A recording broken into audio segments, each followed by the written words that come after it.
ఇది గ్రాండియర్ గా విజువల్ గా ఉన్నాయి, వినగా వినగా బాగా అనిపిస్తాయి. నేను ఇంకా మనకి రామ్ చరణ్ స్క్రీన్ ప్రెజెన్స్ చాలా బాగుంటుంది, యాక్టింగ్ చాలా బాగుంటుంది. నేను రామ్ చరణ్ తర్వాత మాట్లాడుకునే క్యారెక్టర్స్ ఏమైనా ఉంటే ఎస్జే సూర్య అండ్ అంజలి గారు, వాళ్ళిద్దరూ చాలా బాగా పెర్ఫార్మెన్స్ చాలా చేశారు. అండ్ సునీల్ ఇటువంటి కామెడీ రోల్స్ వదిలేసి విలన్ రోల్స్ మధ్య చాలా బాగా చేస్తున్నాడు, చాలా ఎఫెక్ట్ ఉంటుంది. అవి చేసుకోవడం బెటర్. కామెడీ సునీల్ మనకి దొరకడం అనిపించేసింది. మన ఇంకా ఓవరాల్ గా డిసప్పాయింట్. అంజలి క్యారెక్టర్ ఎలా ఉంది? బాగుంది. అంజలి క్యారెక్టర్ కొంచెం సేపు, కొన్ని స్కోప్స్ కొంచెం సేపే ఉన్నాయి. శంకర్ మార్క్ కనిపించిందన్నా? లేదన్నా. అంటే శంకర్ సినిమాలో పాత సినిమాలతో పోలిస్తే ఈ cinema better, but not a comeback. Songs ఎలా తీసాడు ఆయన? ఆయన సాంగ్స్ గ్రాండ్ ఓవర్ మీద, టైటిల్ లోగో గ్రాండ్ గా పెట్టడం వల్ల కాన్సన్ట్రేట్ చేశాడు.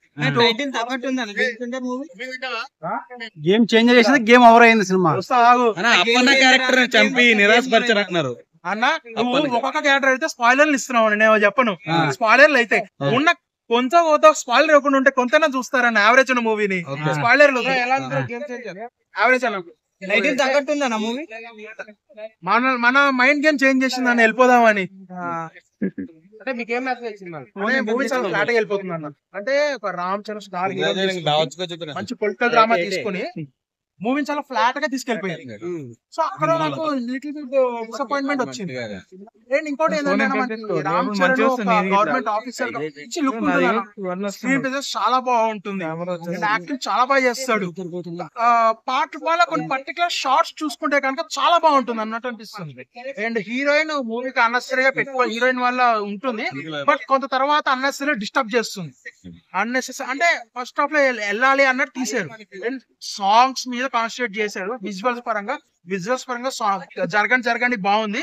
అండ్ దోప్ సాంగ్ ఒకటి డిఫరెంట్ గా ట్రై చేశారు, అది కూడా బానే ఉంది.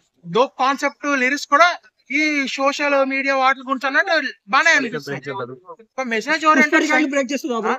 నువ్వు పుష్పారికర్ గురించి మాట్లాడు బ్రో, అది గంధం స్మాగ్లర్ హీరో, ఇదే పొలిటీషియన్, రెండు కంపారిజన్ ఏంది? అది వేరే వేరు. నేషనల్ అవార్డు పక్కన దీన్ని నేషనల్ అవార్డు చేసేంత కథ లేదు అక్కడ. నేషనల్ పక్కన పెట్టు, సినిమా యావరేజ్ ఉంది. అంటే ఒక నేషనల్ అవార్డు తీసుకొచ్చిన ఒక యాక్టరే, సో డైరెక్టర్ చెప్పారు. ఒక ఆడియో లాంచ్ వెళ్తే నలుగురు కూడా పొగుడతారని, అది వేరే విషయం. వాళ్ళు చెప్పారని కాదు. ఇక్కడ ఏంటంటే నేషనల్ అవార్డు చరణ్ అప్పేసి చాలా అంటే చాలా బాగా చేసాడు. స్పెషల్ అప్పన్న క్యారెక్టర్ తీసాడు. ఇంకా ఎక్కువ చెప్తే స్పాయిలర్ అయిపోతుంది. సో నేను చెప్తున్నా, సో అంతకు మించి ఏం లేదు. చిన్న కాన్సెప్ట్ రెగ్యులర్ గా వచ్చిన మనకి ఏంటది సర్కారు పొలిటీషియన్స్ ఓటు గురించి, సేమ్ ఆ చిన్న ఓటు గురించి ఉంటుంది. ఇది కూడా ఇంకా ఎక్కువ చెప్తే స్పాయిలర్ అయిపోతుంది. అంతకు మించి ఎక్కువ మెసేజ్ లేదు. శంకర్ మార్క్ మెసేజ్ లేదు, రెగ్యులర్ గా వెళ్ళిపోతుంది సినిమా. లేదన్నా శంకర్ కనిపించడం